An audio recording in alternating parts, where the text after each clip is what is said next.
the first playoff edition of the PFF forecast. We have officially made it through most of the games. We're going to recap what was a very interesting wild card round. Some good stuff to talk about, including the Minnesota Vikings and Los Angeles Chargers pooping themselves on a football field.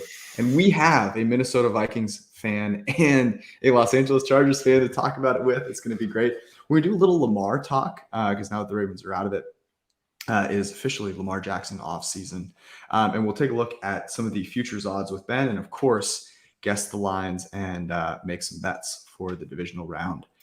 I would say let's rock. We're getting a new intro. So there's no intro. We're just getting right into it. Brad, Ben, I hope that the printing was good for you guys today because we needed it after that Saturday. Printing was great. We were talking pre-show a little bit. The totals are still flying over, folks. It's been an overcorrection since midway through the season or so. And I know this is kind of not even relevant, but you look at the 3 college football playoff games and all 5 NFL playoff games, every single one has gone over so far. In big games in this era of football, teams score points. Right. Yeah, I would agree with you. I mean, the first 4 of the wild card round games all going over was very much the boost that I needed because I don't think I had a single side right. I guess I didn't bet the Bills and Dolphins game on the spread. But yeah, I didn't have a single side winner, but I won all the totals. And then, of course, when the totals come through, the anytime touchdown props come through as well. So those are what carried me as well. 3 of the 4 articles hit on that. Feeling pretty good. So as long as we get the teaser leg, the finer teaser leg home tomorrow, I think overall it'll be, a profitable super wild card round betting wise for me. Yeah, I got, I had a big position on Christian McCaffrey over 16.5 rushing attempts. That was a very bad beat. Not as bad as Arjun's lock of the century, which was Keenan Allen over 6.5. Keenan Allen had 13 targets yesterday. Yeah. He had like 3 that were batted by a defensive lineman, which was absolutely incredible. Finished with 6 catches on 13 targets. But then today we had the great TJ Gronkinson, whose prop was at 4.5.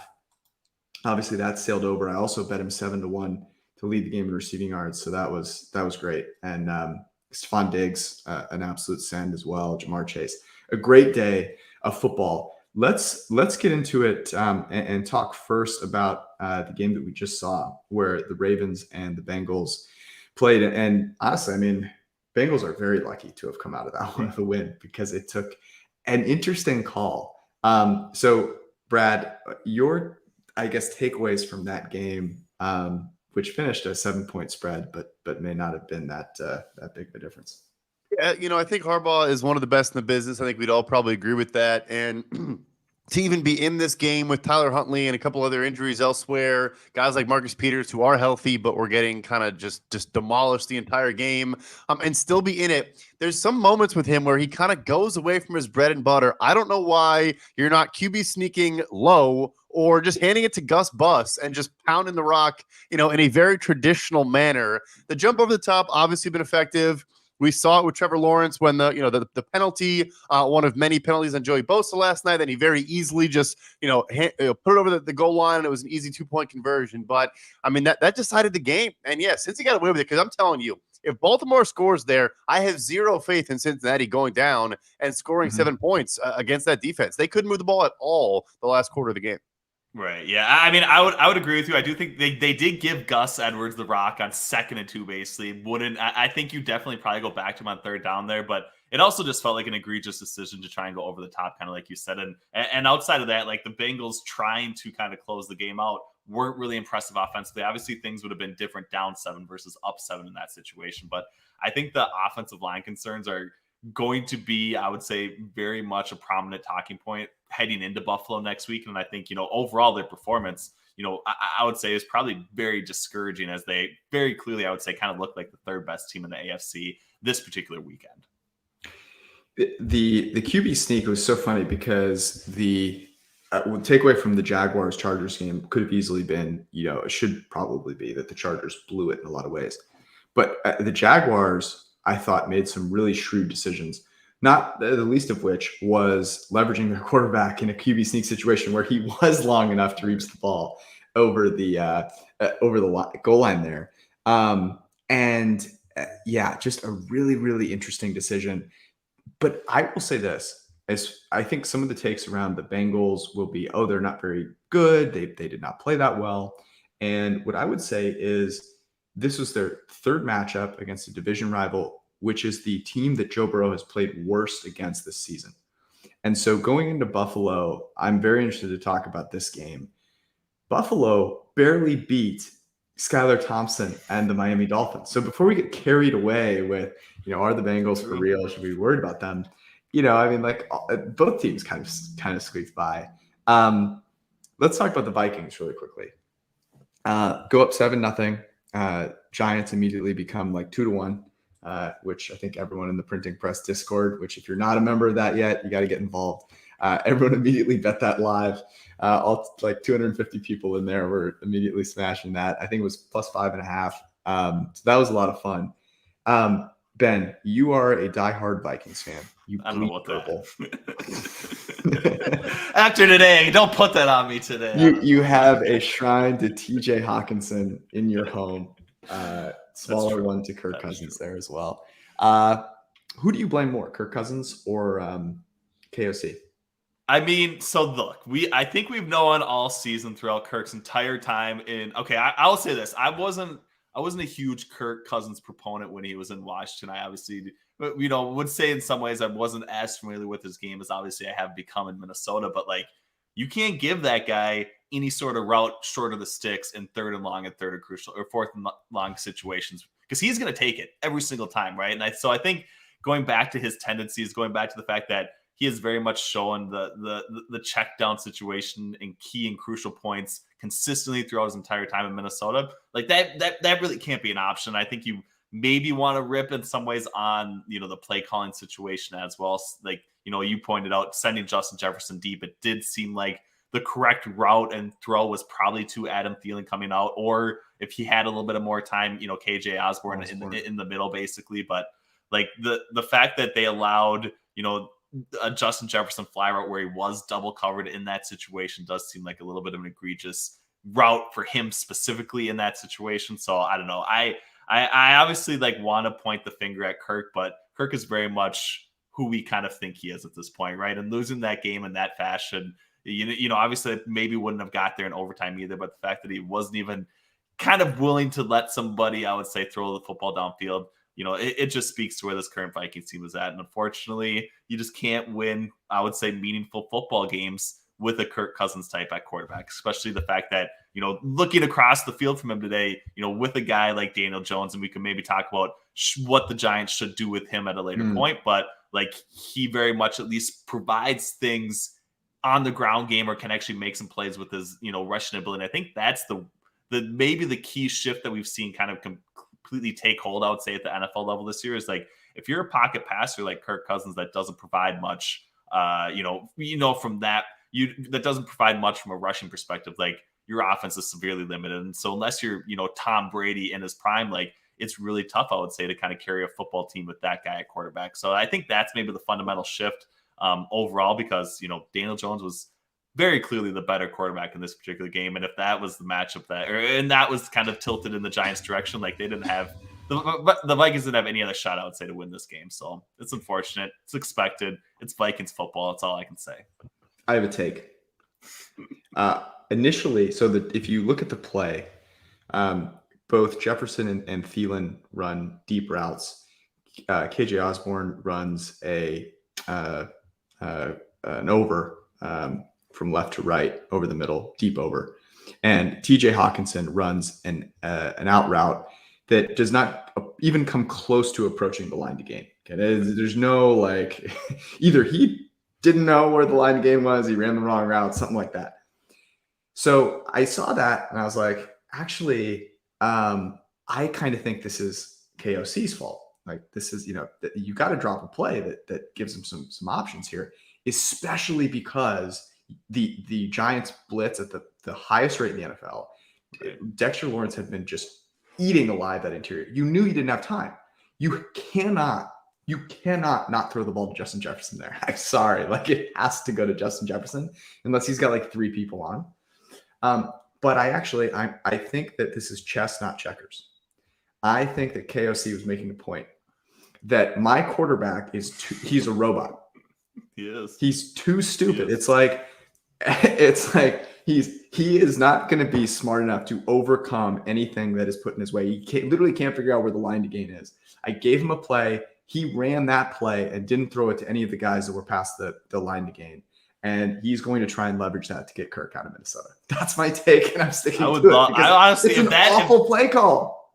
If that's what it is, I would honestly have so much more respect for KOC, because that would be like the one scenario in which it's probably justified. Yeah, I don't know. I honestly, I hate blaming the complete play call in that situation. Obviously, you'd like some more outside, at least the line to gain, right? Because really the only route that was even close to it was, KJ Osborne. I still think he was 8 or 9 yards past the sticks at that point, right? So you have 3 pretty deep routes. And then the flare route essentially to TJ Hawkinson, which is just not the play call that you want. So I don't know. Better coach on the Giants side, better quarterback on the Giants side. Very clearly I would say the better team in this one. So even if the Vikings somehow would have gotten there to tie the game up, it probably would have still ended up as heartbreaking at the end as well. So I think your point about Daniel Jones being Kirk on wheels, it's a huge point in today's NFL. I mean, you're going to at some point need to scramble for 7 or 8 yards when the chips are down and you don't have anyone open. I'm he's just incapable of doing that. But I don't know if you guys saw the post-game presser. O'Connell kind of took blame, but he also did say Kirk was either feeling pressure or thought he was feeling pressure. So it kind of ties into your conspiracy theory, George, because he really had a little bit more time. But I think we probably talked this before, but yeah, when Dexter Lawrence is in your lap on 25 snaps, you're going to assume he's going to be there again. And I think Kirk was hearing footsteps. But end of the day, Josh Dobbs, Kirk Cousins, it happens. It happens. You've got an entire season's worth of, time on task with those teams in practice. I don't want to, we've talked a lot about Doug Peterson on this podcast over the years.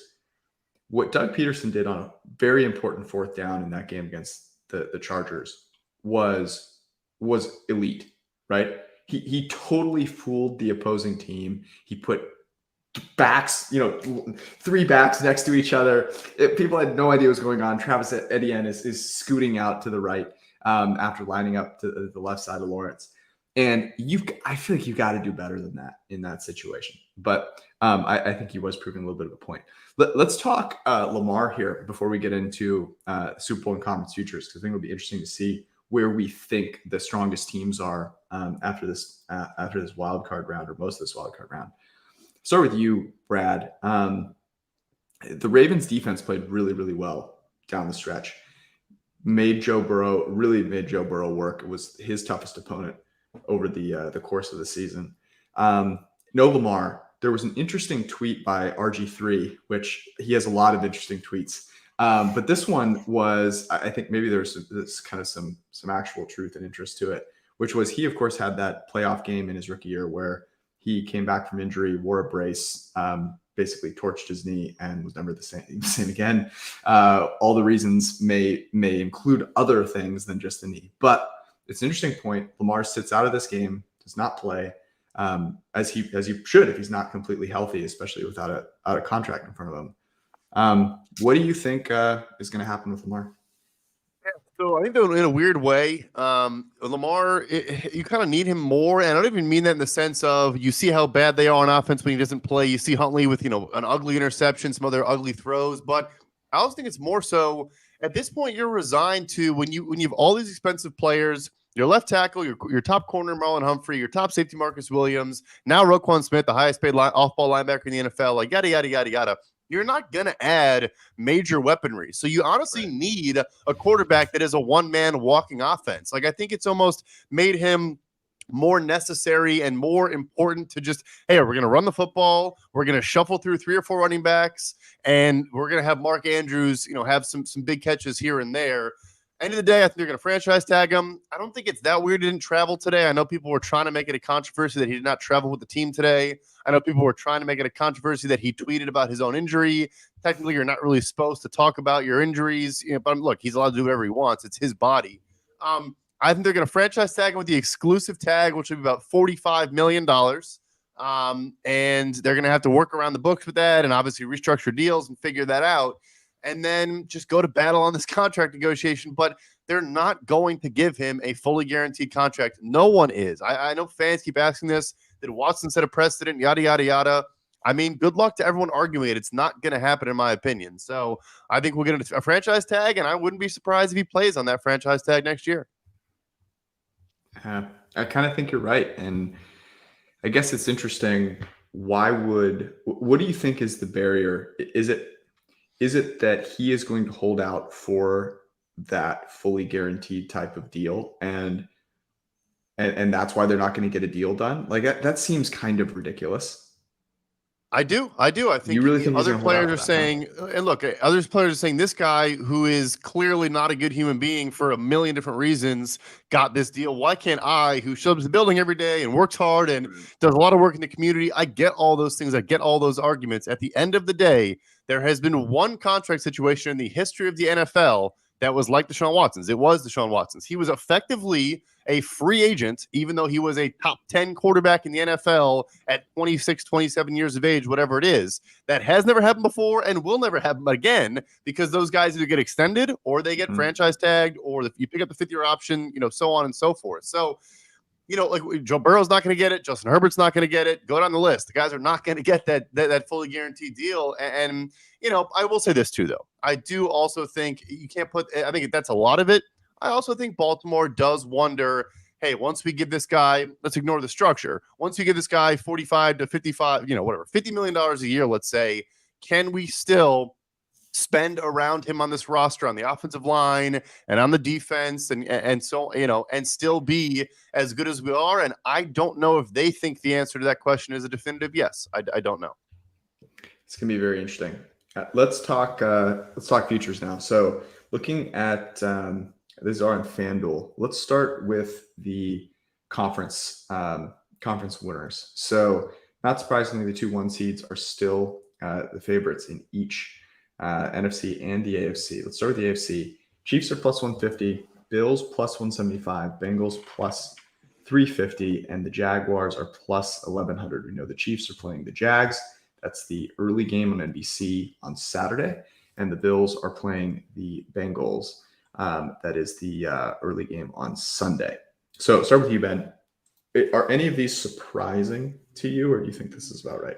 I mean, the Chiefs basically haven't moved whatsoever. Now they're going to be pretty heavy favorites, I would say, at home against Jacksonville this weekend, probably over a touchdown, spread at least. Like the fact that they're, 25 cents less than Buffalo, I think is kind of egregious. I don't know. I thought they were probably a value last week. It does seem like there is basically no consideration, I would say, of what the first round bye actually means to these, to the first seed. So I think that's just like the blind spot in the market right now. So I think that the Chiefs very much make sense. I do think looking at it a little further, I know you want to look at the conferences, but the Super Bowl odds, like the 49ers are at shorter odds to win the Super Bowl than the Philadelphia Eagles right now, which I think is very interesting because they're, 20 cents different in the NFC market.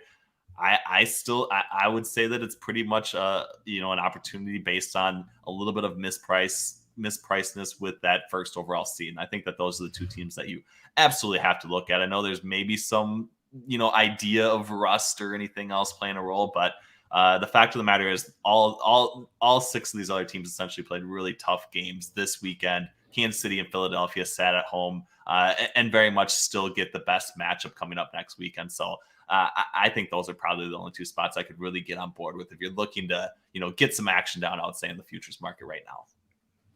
I agree with you on the Chiefs 100%. And the Chiefs are playing the Jaguars, a considerably, not considerably, but a definitively worse team than both the Bills and the Bengals, right? Who have to go up and play one another.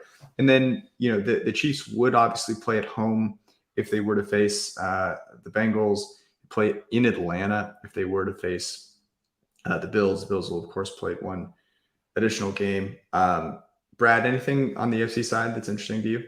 I think it's Chiefs. I think we talked pre-show. These offensive lines in Buffalo and Cincinnati are, and I know people are going to say, well, Cincinnati just did this last year. There was a lot of luck inherently in that. Right. To take 9 sacks against Tennessee and still win that game, that's not going to happen again. They probably should have lost tonight. So I just think these two offensive lines, and the Chiefs have a top 5 offensive line in the NFL. I think we're going to see that bear out, and that is going to be the difference in the AFC playoffs. NFC, the Eagles plus 150, the Niners plus 170, the Cowboys plus 550. Bucks are 10-1, and the Giants are 13-1. The Giants having worse odds than two teams that still haven't played yet is fantastic. That's how much a win against the Vikings is worth, I guess. Ben, you already kind of called this out in terms of the Eagles as maybe a Super Bowl odds.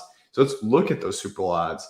It's Kansas City 3-1, Buffalo plus 380, San Francisco plus 450, Philadelphia 5-1, Cincy 6-1, Dallas is 14-1, Tampa Bay 25-1, Jacksonville 28-1, as are the New York Giants. So you're looking at those, Ben. Is there anything that sticks out to you besides kind of the Eagles and the 1 seed there? Because there's some interesting thing. The Eagles, we'll talk about the Eagles and the Giants in a second. The Eagles already beat the Giants pretty soundly with Daniel Jones already. I don't know. Do you see them substantially better than the 49ers right now? I don't know. I mean, I do think it's very close, but I do think the matchup that San Francisco is going to have now in the divisional rounds, obviously much different than what the Philadelphia Eagles are going to face off, right? Because I think, if you're a 49ers fan, you very much wanted the Vikings to win this game. You'd much rather face the Vikings than either the Dallas Cowboys or Tampa Bay Buccaneers. So I do think that where it kind of has San Francisco does make a lot of sense. I think the team that jumps out to me that I don't agree with is probably the Dallas Cowboys, given where they're at in both the NFC market and the Super Bowl odds. They seem really mispriced, at least as far as being, and they are a very public team and everything else. And they are probably going to be, moved up a little bit just for that one fact alone. But I don't think belong, I would say, substantially better than a team like Tampa Bay that they're going to face off with against tomorrow. So that would maybe be the only other thing that just looks off to me. But, it's obviously hard. You can't bet the other side of that in these, multi-way markets. So it probably is just an avoid for me. Outside of Kansas City, I think they're really the only team that I want to touch at this point. I agree with you there, Ben. Dallas is intriguing to me here. They have their warts, they have their issues, but I think Tyron Smith maybe settles in a little bit at right tackle. And I'm just none of these teams in the NFC. Honestly, I think the Niners are my favorite out of the NFC. But you could just convince yourself at a certain point. Brock Purdy's stat line was great yesterday. He probably could have had 2 or 3 interceptions in that game. Not taking anything away from our guy BCB, but you could see him losing at some point in the NFC playoffs. So maybe you like Dallas there, but. Kansas City seems like on a collision course, and the Niners, man, I don't know. Just when you're that much better than everyone in the trenches, you're gonna have Nick Bosa going up against a less than 100% Lane Johnson. They're just nasty, man. They're a rude football team. Yeah, I do think that there's that Chiefs Niners rematch is something we could be looking at here, which would be would be a lot of fun. BCB is getting some laughs in the comment section. That thing is going to stick. It's absolutely incredible. He looks like he's 12 years old. I know. Some people in the I haven't made this comparison publicly, but good friend of ours, Ben Solak. I feel like he and Brock Purdy. I see Brock Purdy, and I think I'm looking at Ben Solak. A decent comp, yeah. They both know ball, so who knows. But the other thing that I think is noteworthy is looking at the injuries, and we'll talk about this when we get into everything. The Bengals, I think, came out of this a lot worse for wear, and will face a Bills team that can probably take advantage of that. Obviously, the Eagles and the Chiefs are completely healthy. Are there any other injuries that you took note of, Brad, that should be noted here? No, you mentioned the big one was the Bengals. We'll see about Jonah Williams. Looked pretty bad, but also not him. Eli Apple went down. Like, they had a bunch of dudes, in and out of the lineup the whole game. Already down multiple starters in the offensive line. I think they're in trouble. Yeah, I would think so as well. By the way, before we let you go, Ben, Dallas and Tampa Bay tomorrow. We've talked about this game a bunch. What are your biggest positions right now in that game? I mean, I do like Dallas minus 2.5. Oh, you do? I do think that's the play based, and I want to know obviously what's happening with the injury situation for Tampa Bay. Basically, I do think Ryan Jensen sounds like he's not going to be ready.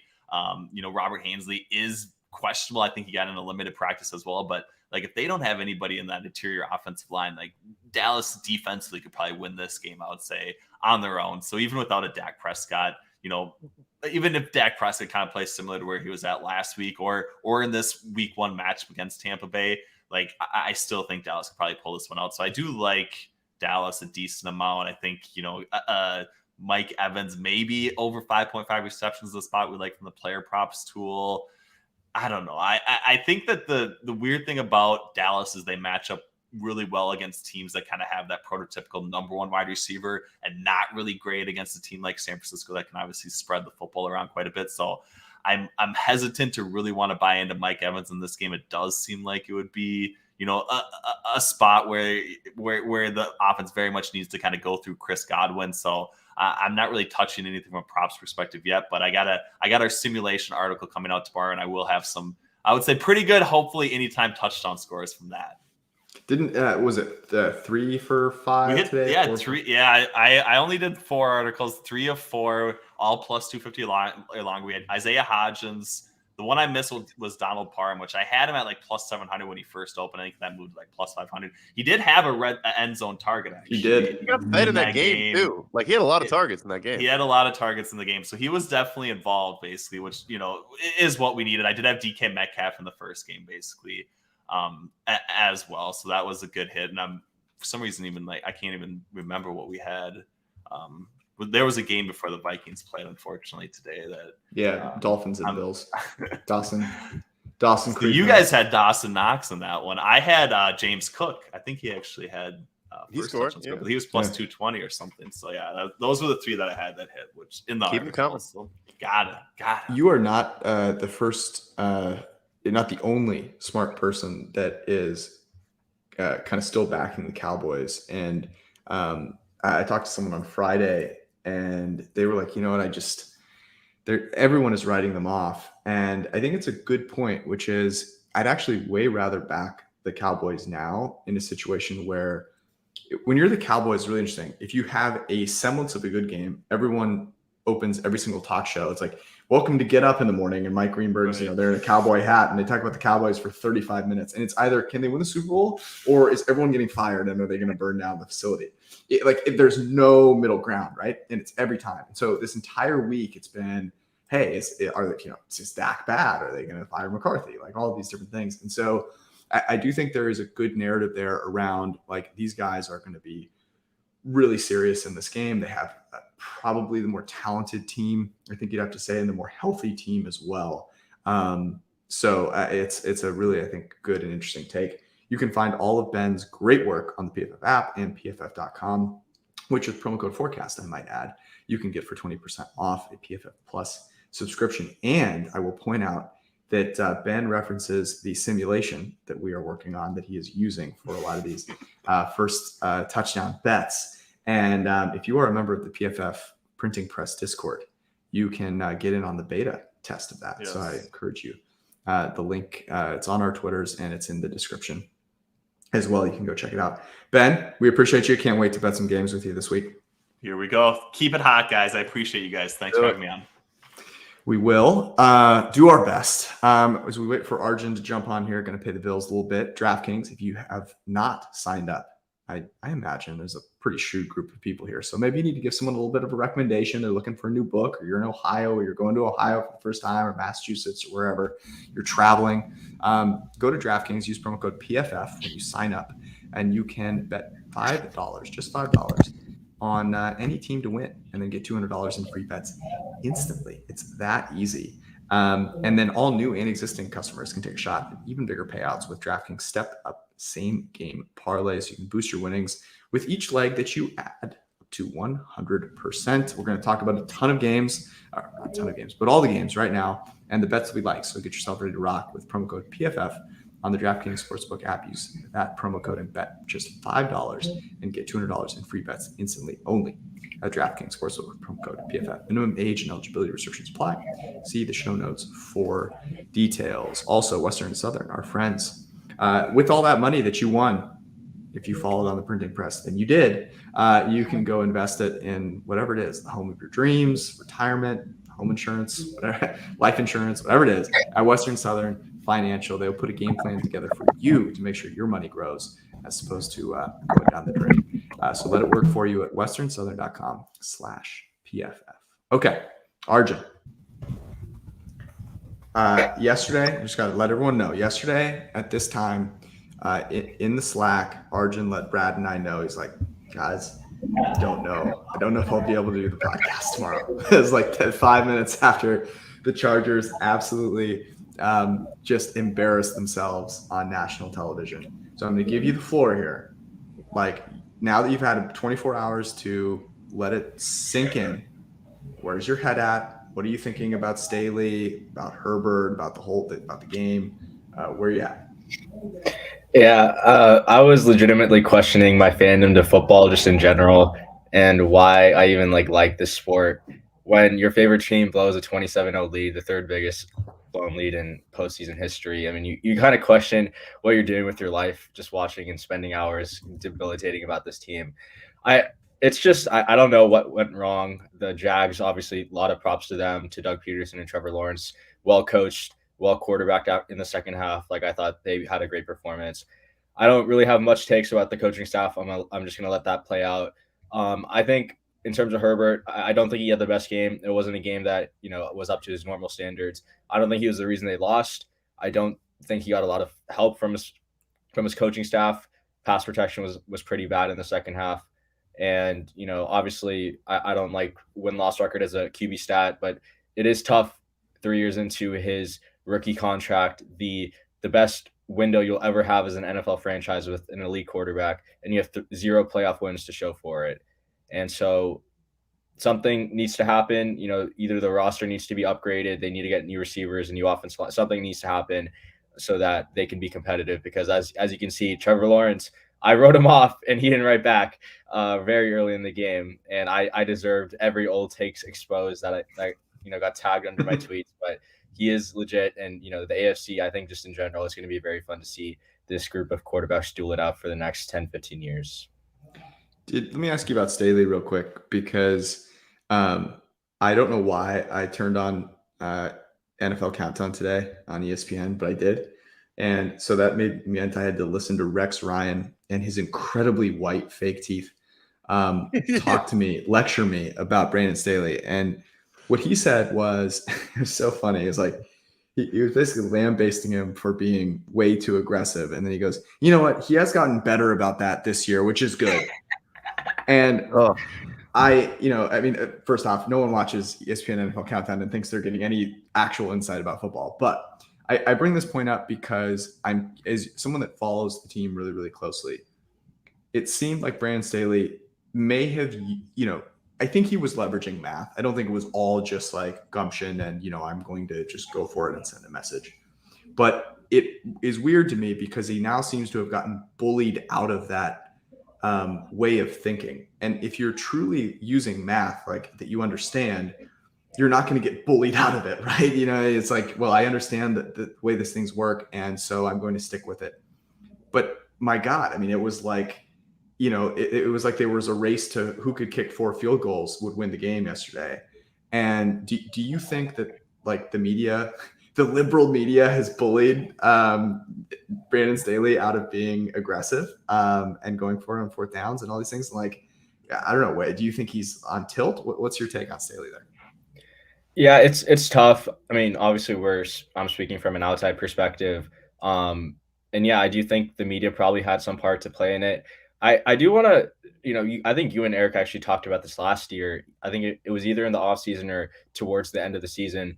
I don't necessarily think like Staley was like a real sharp. I don't think he was following the models blindly. I think he definitely used them in his decision making, but I think in general his kind of like decision making on 4th downs was more aggressive than math based, which I didn't mind. There were sometimes he didn't go for it when he should have. There's sometimes he went for it when it was the models, PFF's model of 4th down, like Ben Baldwin's model said it was a toss up.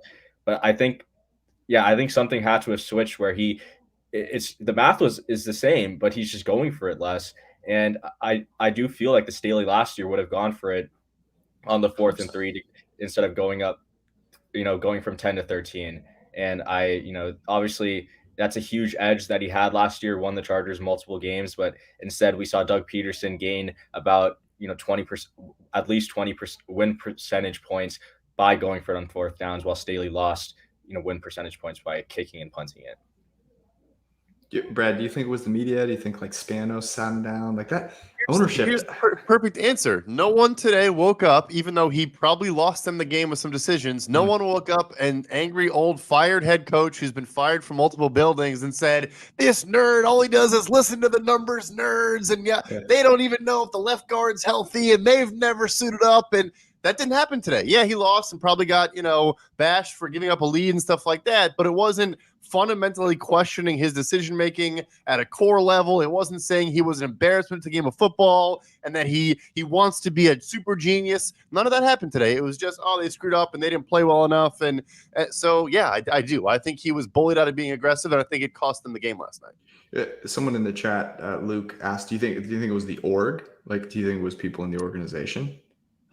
I mean, Spanos is obviously a very conservative owner in a lot of ways. Like, I don't think that to me, they're probably a win maximizer, or they're a profit maximizer organization, not really a win maximizer. They didn't spend a ton this offseason, though. They you can't really take away from them going all in, trading picks, getting big money players all over the team. But yeah, probably. I wouldn't be surprised. Hey man, just make the safe call. Just play it safe. And hey, it's not working. It didn't work out a lot of the time. So just keep it simple and play a traditional football brand, and we'll just go from there and see how it goes. Probably, yeah. Which is, sad. Maybe that'll save him his job, though. I think it seems like right. Yeah, it seems like he might be safe there, and there's some good thoughts around kind of the cheapness, profit maximization that they're trying to accomplish. And Staley's relatively cheap, especially relative to Sean Payton. Let's move on. Divisional round. We know all the games except for one, in which we don't know who the Niners will be facing. All right, to recap, here's the schedule. Saturday, we have Jaguars, Chiefs. This is at 4:30 Eastern on NBC, followed by Giants, Eagles. That's at 8:15 Eastern on Fox. Sunday, we have Bengals, Bills, 3 Eastern on CBS with Romo and Nance. And then Dallas or Tampa will go to San Francisco for the Sunday night game, which kicks at 6:30 on Fox. Now, a couple things that you will notice about this schedule. The first is we do not get Tony Dungy, which is incredibly sad. No one has ever made less of a 27-point comeback than Tony Dungy had. Chicken noodle soup of announcing. It's just incredible. And he brought that same energy to the pregame in Cincinnati this week or today. So last week, still obviously have the Bucs to go.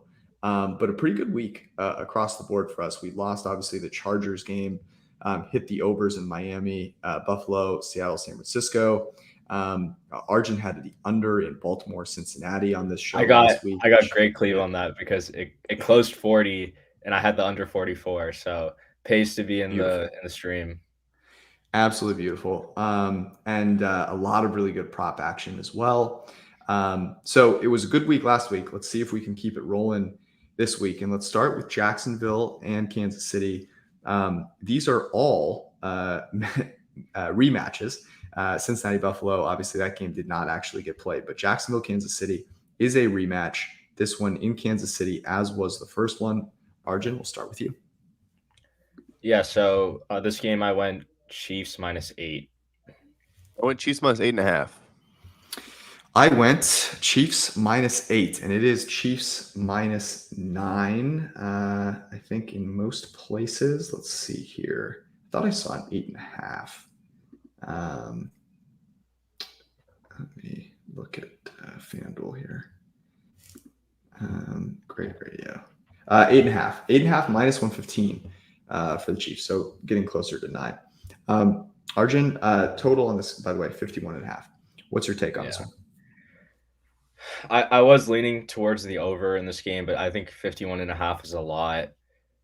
And because we have to bet on every game, I think I will go with the Jags here. It's tough to really take away their performance against the Chargers. They were abysmal for a whole half, and then really good in the second half. I do think their second half is closer to where like their actual performance was, and I think Brandon Staley had a great game plan in the first half that I don't think the Chiefs have the corners or secondary in general to replicate. So I do think the Jags will be able to have some success. I will just say, like, if you don't feel comfortable betting this at 9, you can just wait until the Jags have some type of turnover in the first quarter and get a better line, because that's what they always do, and that's what happened the last time these two teams played. Yeah, so you mentioned the over. I'm sure no one's surprised. That's where I'm continuing to roll here. I'm afraid because I see a scenario with this game playing out where Kansas City wins by 3 touchdowns, and I see a scenario where Jacksonville kind of keeps it close. But a couple things in this one. We talked last week coming into the game about how Trevor Lawrence has been very good against man coverage. Obviously, the Chargers play a ton. The Chiefs also play a lot of cover 1, cover 0, a lot of man coverage.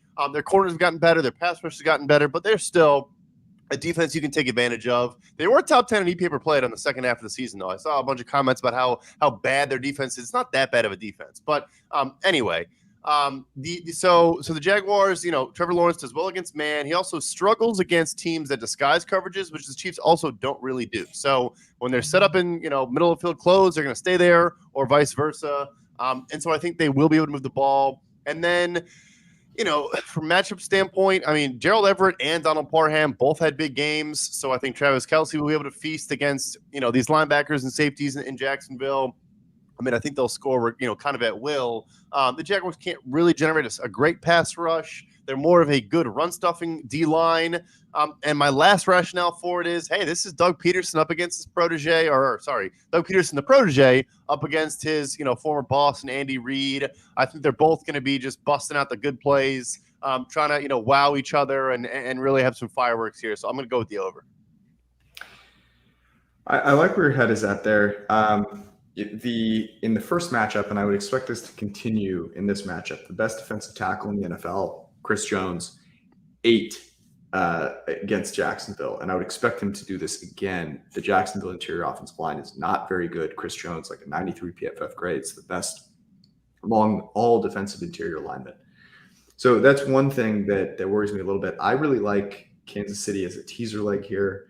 I agree with all the points that you and Ben made at the beginning of the podcast on, the Chiefs they are the best team in the NFL, and they have something to prove this year very clearly. As much as Jacksonville is impressive in that game, I think there's a little bit of we're happy to be here, and that won't be the case for the Chiefs. So I'm going to go with the teaser leg here. I'll either tease it with Bucks 8.5, which you can still get, or with another one of these games if they work out that way. A couple of notes on that first matchup. Kelce did do really well in that matchup, graded well. Trevor Lawrence graded incredibly well also. Patrick Mahomes had a 92 PFF grade in this game. So against the Jaguars, I'm not concerned with the Jaguars kind of stopping Mahomes in this one. So I feel good about getting it down to 2.5. Let's go to Giants and Eagles. This also a rematch. Now, I looked at both. I think the one in Week 18, probably not super useful, given that the Giants didn't play any of their starters in the games where they both played their starters. The Eagles blew them out by 26, so or somewhere around there. It was 20, and it was kind of a slaughter the whole way through. So this, obviously, I think Giants team's getting a little bit more love than that one might have been. Arjun, let's start with you. What'd you make this? I went Eagles -7.5. I went Eagles -7. I went Eagles by 8. And it is 7 -115. -7 is -115. +7 is -105. The total at 47.5. Arjun, what are you going to do with this one? Yeah, so I don't think I have a good edge for either side. Even the total feels like, I don't know. This one's tough because I don't think the Giants offense is as good as it looked today, just because they played one of the worst defenses in the NFL. But the thing is, like, the Eagles play not the same defense, but a very similar style defense to the Vikings, where it's a lot of zone coverage, it's a lot of off coverage, it's about preventing explosive plays.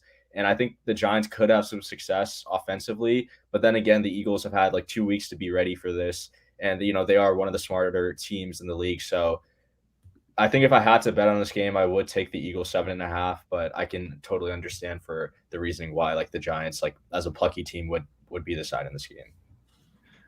I would lean Eagles as well. Commenters pointing out, which I think is fair. In the first matchup, there were some Giants like Thibodeau who weren't as big of a factor, but it was still a blowout nonetheless. And I think the Week 18 game was important for Philadelphia. Like Hurts didn't do great, but he got his feet back underneath him. He had a couple scrambles. I think just not going that long without playing a game was important. At the same time, you kind of had both teams basically got a bye week because the Giants just didn't try. If it ain't broke, don't fix it. I'm going back to it. I have rationale, though. I mean, again, Daniel Jones and Saquon Barkley can run. The Eagles have struggled to defend the run all season long. With Jordan Davis, it's a little bit better, but not, insanely better. Avonte Maddox, the slot corner, I don't think he's going to play in this game, or if he is, he's not 100% healthy still. Our guys, Isaiah Hodgins and Darius Slayton and Richie James, I mean, they're making it work in New York. But, yeah, so end of the day, I think it skews towards a multi-score win for the Philadelphia, but I'm more comfortable in, they win 31-20 and it goes over 47.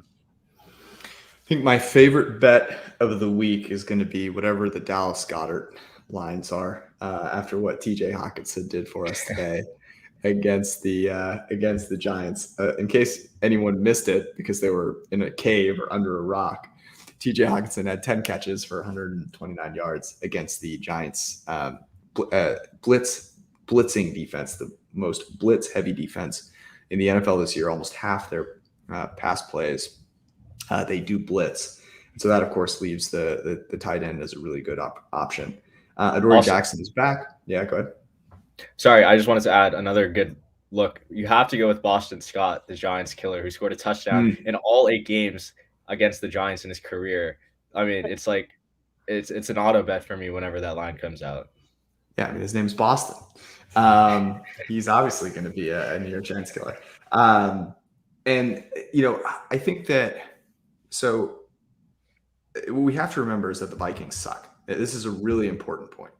And so seeing the Giants come in as an underdog and win that game and be really excited about the Giants, seeing Daniel Jones run, seeing Saquon Barkley look spry, I think there's going to be a lot of people that like the Giants as a 7.5-7-point underdog. And a lot of people who haven't seen the Eagles play well recently. And so, for that reason, I would lean Philly ATS, but I'm going to tease them with Kansas City. I love this, getting through 7-3 with both of the 1 seeds. Fantastic. And I think for the reasons that you just brought up, Brad, around the Eagles' kind of Achilles heel being stopping the run, and the Giants with Kirk Cousins with wheels and Saquon Barkley. Wheels. Yeah, I'm 47.5. The Giants, Adoree Jackson is back, but their other 2 corners both have PFF grades in the low 50s. AJ Brown, Devontae Smith, Dallas Goedert. Unless there's like really, really bad weather, 47.5 feels like a good option there. And the Eagles are strong on the interior of the offensive line, which is, of course, where Dexter Lawrence resides. So I guess, Thibodeau on the outside, if Johnson's banged up, not 100% could work in their favor, but I would lean over as well. But my official I love Goddard with you as well. It's such a good call. It's just such a good matchup. You have Jalen Smith and whoever at linebacker for the Giants. They have some good safeties. Like Xavier McKinney had a good game tonight, but no, they're going to, like you said, throw into the blitz. It's going to be Goddard on quick outs and screens. I think he's going to have a ton of work. It's going to be beautiful. All right. Cincy, Buffalo. I'm glad we get this matchup. I'm really glad we get this matchup. This is going to be cool to see. This one is in Buffalo. Both really great teams with great quarterbacks. I am interested, though, to see where you guys put this spread. Arjun, what'd you make it? I went Bills -3. I had Bills -4.5. Whoa. So I guess I'm interested in, Brad, how much you adjusted this from maybe a pregame perspective and why. So I had it 2.5. And I moved it out to 3 And the reason I moved it out to 3 was the Bengals getting pretty banged up without potentially Jonah Williams. And obviously got a little banged up at corner as well. That would worry me. Brad, did you change this at all, or were you at 4.5 all the time? I did. I was at 3.5 after the game. Oh no! You hear me? I Speaking just of said I had it injuries, 3.5, and because of the injuries, I boosted up a full point. But I did have it over a field goal even before we knew the full outcome of the game. okay. Arjun, what are you gonna do this one? Yeah, this one I'm taking the Bengals here. I was kind of shocked to hear that Brad didn't have his faith in Joe Burrow when if Tyler Huntley got that sneak. It's like you're doubting Joe Shiesty, I Yeah. was kind of surprised by that. By the way, I'm seeing 4 now on FanDuel. I'm seeing 4. It's moving a bunch. So it opened. Okay, so I heard it opened at 6.5 on DraftKings. It immediately got bet down to 4.5. It got down to 3.5 at some point on DraftKings, and then if it might just end up around 4.5 by like the end of tonight or tomorrow morning. In fairness, DraftKings. So for anyone, we have a pretty learned group here that listens to this podcast, members of the printing press. But you can kind of tell which books actually make their own lines in house, and which ones are kind of cobbling them together, either through a third party or whatever. But that should give you a little bit of a sign there. That's pretty hilarious. Okay. That's a lot of movement. So you're going to go, your official bet is Bengals +4, total 50.5, by the way. Yeah. So I definitely like the Bengals here. I'll probably also be betting them on the money line. I just think, I know they got banged up, but the thing I think the Bills are kind of overrated. We're all clowning the Bengals. Oh, it took a fumble 6 for them to beat the Ravens. Like the Bills were like letting the Dolphins hang around. The Dolphins put up 31 points on the Bills. I know a lot of that came via short fields, but that's what the Bills do. They are a high variance team, and Josh Allen has this, what I like to call the bozo gene, that gets turned on in the red zone. And given the luck, and it is luck, believe me, given the luck that the Bengals have had in recent years in the postseason, not recent years, just the last 2 years in the postseason at forcing turnovers and creating big plays on defense, I will inevitably predict a Josh Allen interception in the red zone that is either like a tipped pass or off someone's helmet that Eli Apple takes to the house for 6 and starts gritting in Buffalo. The Bengals, even outside of the luck factor that I think they have, that obviously I'm just kind of spitting here, but I do think the Bills aren't that good of a defense, and I do think the Bengals, even without Jonah Williams, will have success. Just to pull up some stats, after Von Miller went down during Thanksgiving, the Bills have ranked 18th in pressure rate, 21st in pressure to sack conversion rate. And, Joe Burrow, I think his pocket presence has definitely been better since last year. And because the Bills won't, I don't think, be able to generate pressure all that much, even without Jonah Williams starting at left tackle, I think the Bengals will have some success. The Bills secondary, I think I said this last week, is overrated. They were getting toasted this week by Jalen Waddle and Tyreek Hill on these deep crossers and go routes. That's what the Bengals like to do, run these go routes, throw it up to Jamar Chase and T. Higgins. And had it not been for some unfortunate Waddle or Tyreek drops, the Bills game could have been a completely different story. And I do think Chase and Higgins are the right receivers to take advantage of that. So yes, we'll be betting our Cincinnati Bengals at +4 and taking some on the money line because I do think they have a good chance to win this game. So I don't disagree with a single word you just said. I understand every single perspective you have there. A couple things. First, I get they have not been as good without Von Miller, but they're going to get a lot of pressure on Joe Burrow with this offensive line. I mean, it's a bad unit right now. They still have Rousseau. Lost out a good game today. They have the interior guys with Oliver and Jordan Phillips and all these dudes. And they also, if they need to start blitzing, they will. They just haven't really, have even gone to that point, even post Von Miller. I will say, look, the Bengals, I know we only saw a quarter of that game. The Bengals were the better football team in the, DeMar Hamlin matchup. Like, they looked like they were kind of in command of that game. I'm sure they're going to be pissed off that they're playing on the road in this game and all those things. And, I get all that. But we should have Micah Hyde back for this game. So you actually get a massive upgraded safety. Him and Poirier will be playing in this game. And I just It's funny. Both obviously had fluky wins or had weird wins, but the Bengals, without really turning the ball over, barely won. The Bills, I mean, Allen gave up a sack fumble that was a touchdown and had 2 bad interceptions. Like you said, short fields, all those things. Yes, it's Skylar Thompson. I mean, I think Skylar Thompson and Tyler Huntley is a bit of a wash, frankly. So anyway, I don't know. Long answer short, like I hear everything you're saying. I just think he's gotten away with this so many times. Eventually, it's going to stop, and I think this is the week where. No, I love it. I love the disagreement. I always say we need to disagree more often. I think this is the end of the road. I already hopped on 3.5. It's now back out to 4. So I got a little cleavage. I just think this is where it ends. You know, Brad, you're a little under the weather, and you've made it this far. You know, about 55 minutes in, but now it's starting to show. You know, we're starting to see some of the cracks in the decision making here. This should not be over 3. At 3 is the right line here. And so if you're getting 3, you got to take the Bengals. You know, the big matchup here, the offensive line versus the defensive line. We've talked about this a bunch, but maybe not a lot recently in terms of pass rush and coverage. And if you can't cover, it is going to be a problem. And especially with, I think, the point that you made about Travis White not playing super well, really every single corner for the Bills has been, I think, a sub 60 PFF grade.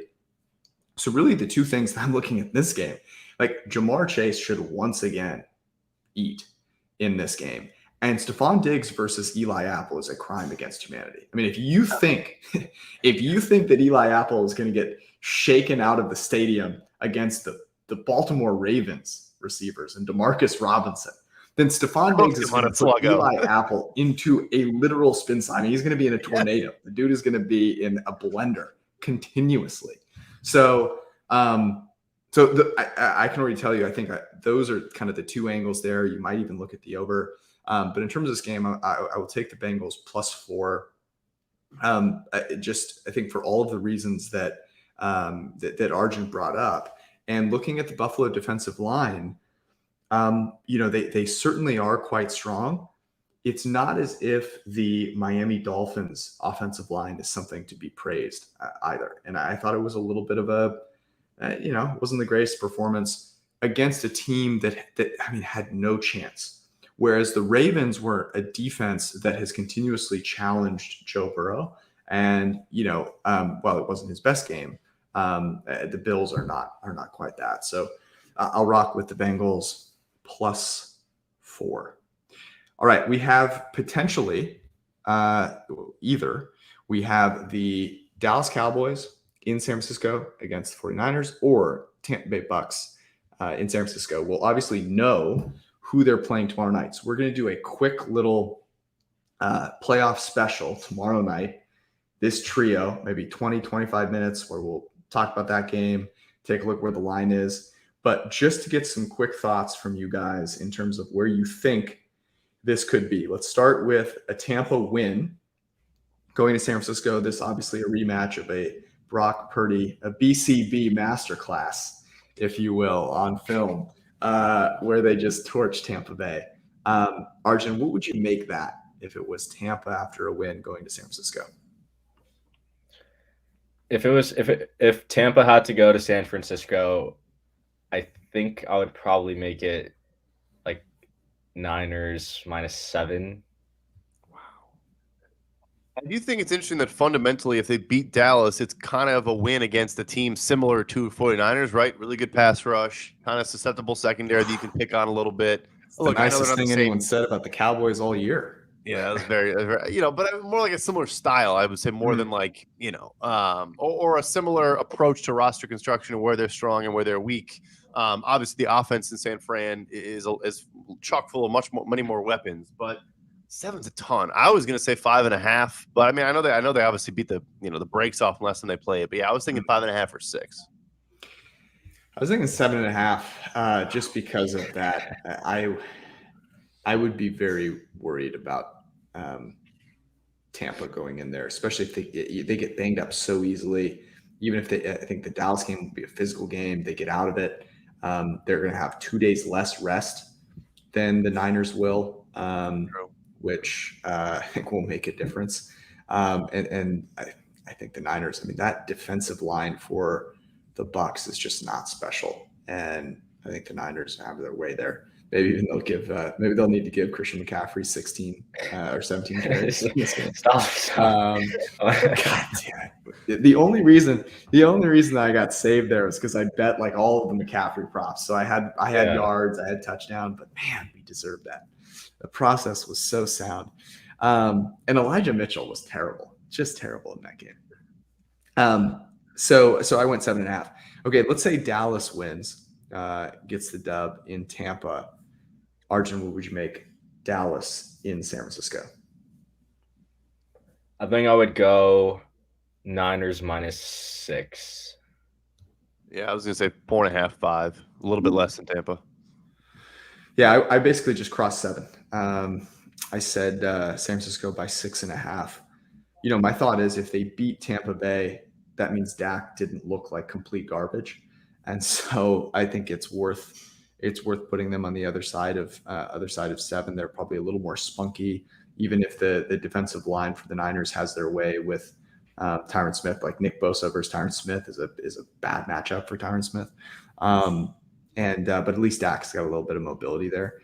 And I do think, you know, CeeDee Lamb presents a unique challenge for the Niners that could get a few things going. Shanahan has been in his bag, just like with Purdy. You know, Brock Purdy averaged a 0.72 EPA per play, and I didn't hear one film grinder analyst out there on Twitter saying he had a good game. Yeah, Shanahan, it's crazy how many open guys Purdy was able to throw to. I think this is the best I've ever seen from him, and I don't care what Dallas or Tampa Bay's defenses are. Like, I think Shanahan is gonna coach circles around them. Yeah. Well, he did. Honestly, I mean, in the beginning of the game, he probably should have thrown 2 or 3 picks. That was. He settled in very well in the second half, but he definitely had a couple bounce off some guys' hands. But it's also like, it was his first playoff game. Maybe that'll help. Getting over that hump, settling in a little bit. Build the confidence. A little Ben Solak out in the Bay. It's funny. He puts the beanie on. He just looks so young. All right. Well, we'll know tomorrow, and we'll hop on and do a little special forecast. If you have not already, if you were listening, thank you for hanging out with us late on a Sunday evening. Hopefully you enjoyed the playoff football thus far, and you've got some good bets rolling for tomorrow. But if you don't, hop into either PFF.com, PFF app, or big recommendation, the PFF Printing Press Discord. Arjun just continues to give out winners in there. The first TD bets have been doing very well. Masterful. It's absolutely masterful. So get involved and have some fun with us tomorrow. It'll be a good time. Thanks for hanging out. Love you. Talk to you tomorrow. Peace.